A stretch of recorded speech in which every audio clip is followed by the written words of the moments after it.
What's up, guys? My name is Sebastian Stratman. I hope you guys are having a great day and will continue having one. I haven't made a video in a little while, and I'm about to tell you why. So I had a playlist, kind of a video section going on about the G35, and if it ever gets found out, then that's cool, and I'm glad that if someone got interested in it, that's amazing.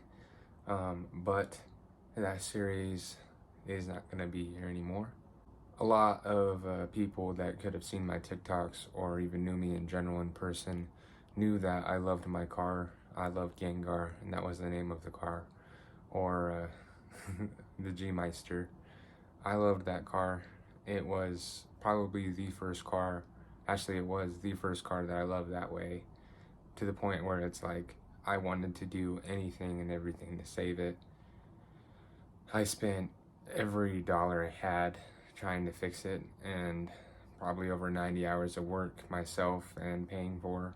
I paid for a lot of work to be done at the Nissan that I work at, and I did a lot of work myself before I even worked there. So I'm gonna do a little bit of a backstory on what's happened and the true reality of everything with the G35. When I first got it, I had a feeling that it had some transmission issues. It did have some lagging, and I figured if I pushed it any, that I was gonna recreate that pretty quickly. I got about 2 months into it with a lot of money of rebuilding the engine. I mean, I didn't do cams or anything like that, or the cylinder heads, but we replaced both valve covers, every gasket that you could probably name. Most hoses, I mean, spark plugs, boots, coils, water pump, timing chain guides, the whole works that was inside there. I can't even remember everything that we did, but it was a lot. If you guys remember the videos, there was a lot of body work that needed to be done too.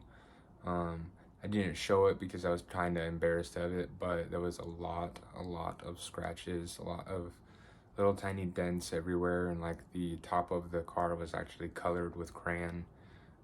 There's a few other things, like the dash was starting to break apart. It wasn't cracking, but the cluster area was starting to peel apart so much that it would vibrate when I'm turning, vibrate anytime. So we did a lot of work in that area and found out we needed a rack and pinion pretty bad. I actually found a lot of history on my car when I worked for Nissan, and there was a lot. There's a lot of stuff that wasn't done to it. There's a lot of stuff that shouldn't have been done to it.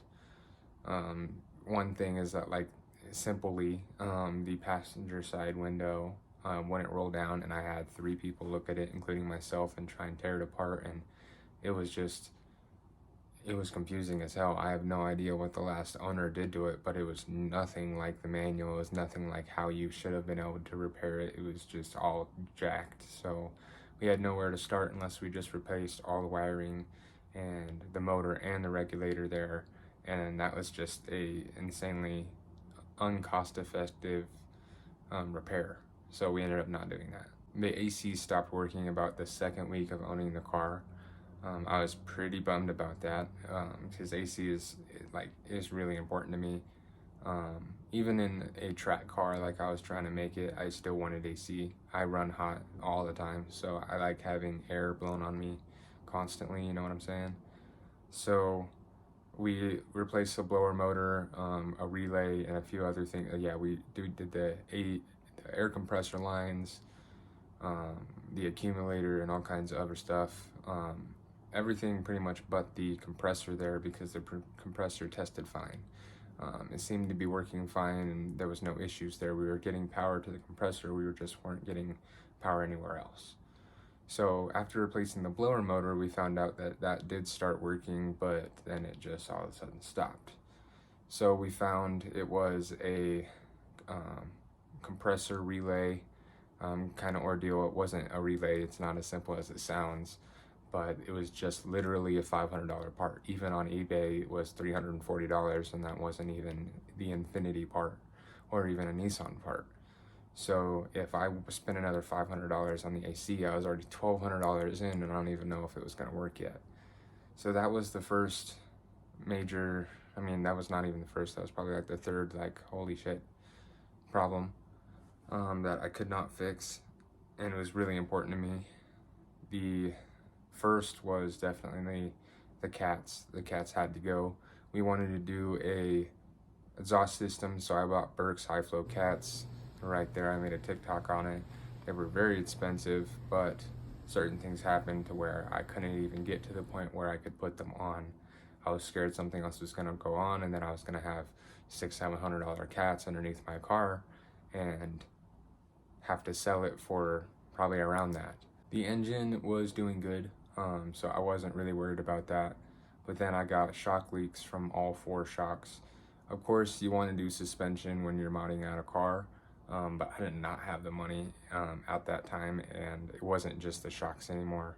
It became the control arms and also the tie rod links. So it was getting to the point where it was going to cost me around 15 grand to fix this car that had 211,000 miles on it. When I finally raced, and when it was a real race, when we went to like 0 to 100, 0 to 60, 0 to 40, and did some digs, that was with the Q50 turbo, and he smoked me bad. And I knew his car was going to be faster than mine, but like it was ridiculously faster than the G. So I started thinking there could have been a problem there. There had to be. So I started smelling around my car after we parked, and I mean, even before that, I even told the guy, I'm like, dude, I smell some burning oil.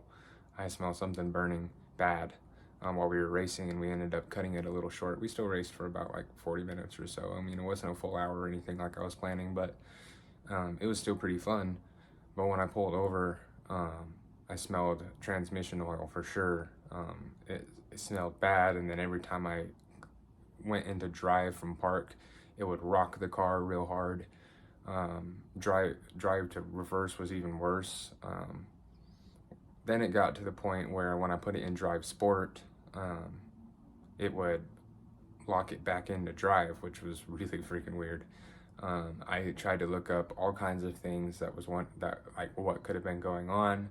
The only thing I found was possible transmission issues. So we did so it was a possible transmission update. So we did the TCM update, and that didn't really do anything. The day after we did the TCM update, I got the transmission code. This was all after we did the transmission service and everything like that, and I knew there was a chance. There's a lot of like people out there that will say that there's a chance that if their car wasn't serviced or the transmission wasn't serviced for so long, that you shouldn't do it.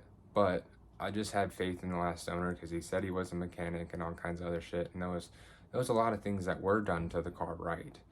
So I did service the transmission, and I don't know if that's where I went wrong, if I shouldn't have done that, but I ended up needing a transmission. So it was a lot of thought process, being more than $6,000 in at least, to a car that was maybe worth $5,000 with the damages and everything, with the damages on the body. So I decided that it would be best to let it go and hopefully find a good home for it, someone that has maybe multiple G's that could swap out the transmission because the engine was rebuilt, or maybe swap out the engine because I really cared for the car. I didn't want it to go to the scrapyard. That was my least favorite thing. And when I worked at Mazda and I was thinking about trading it in, that's exactly what they do to a car with high mileage. They either they put it up for bid or it gets sold for parts, and I didn't want it to be ripped down for parts. That felt horrible. I'm weird, and a lot of people don't see things this way, but I feel like the cars that I drive a lot of the times have a soul, have a heart in a way, and letting it go was very, very, very difficult. That's just the start of the problems that it had, but I mean, it needed headlights, seats, the rack, all new suspension, like literally the entire suspension kit. So even if I went Z1, I would have to be paying like $3,000.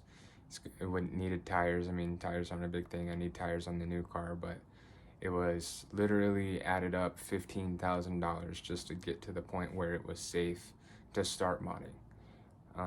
That wasn't even with mods. but kept trying to get it to the point where I could start modding the car, and it wasn't getting that point. And just as soon as I did one thing and I was like, whoa, it's finally acting like a G again, something else happened and it wasn't. So it was in the shop every other week, and at Mazda I worked on it every day. So God knows how, only God knows how much I worked on that thing and how much I cared for it. At the end of everything, I just started giving up. It started making me really down. When I first got it, it was amazing. I was so happy. It was the fastest car I ever had. And it just really went downhill from there after the second month. I thought I could get a little bit more fun out of it, knowing that it's going to die soon. I came to that reality. Different technicians that have worked on my car told me that reality, that it was going to die soon. So I deleted my mufflers and just kept the cats off, and just had a little bit of fun with the sound, and it did bring the smile back to me for sure. I loved the sound of it. It was still a VQ with no mufflers. It sounded like a little trumpet, but the transmission was still killing me. I couldn't drive to where I wanted to drive anymore, because it was like an hour and a half away to go race around at high speeds where there wasn't anybody to hurt, of course. And if I was racing around at 130, 140 and my transmission went out, then me and my wife are stranded, or I'm stranded, and then I have to call a tow truck, which an hour and a half driving a tow truck, holy crap, that's going to be expensive. So it was time to find something else. In reality, I got pulled over 3 times in the 3 or so months that I had it.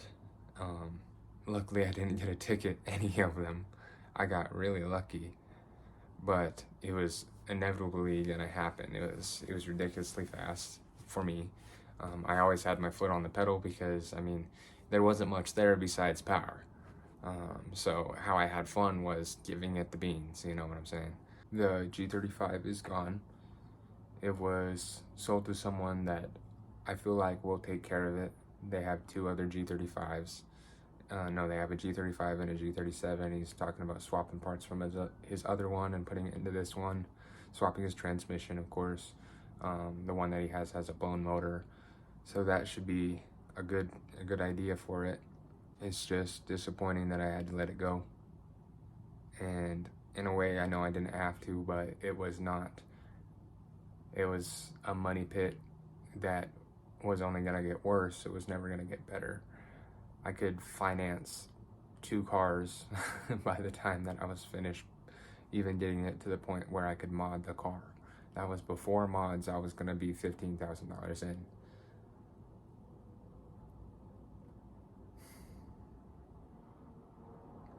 So Gengar's gone.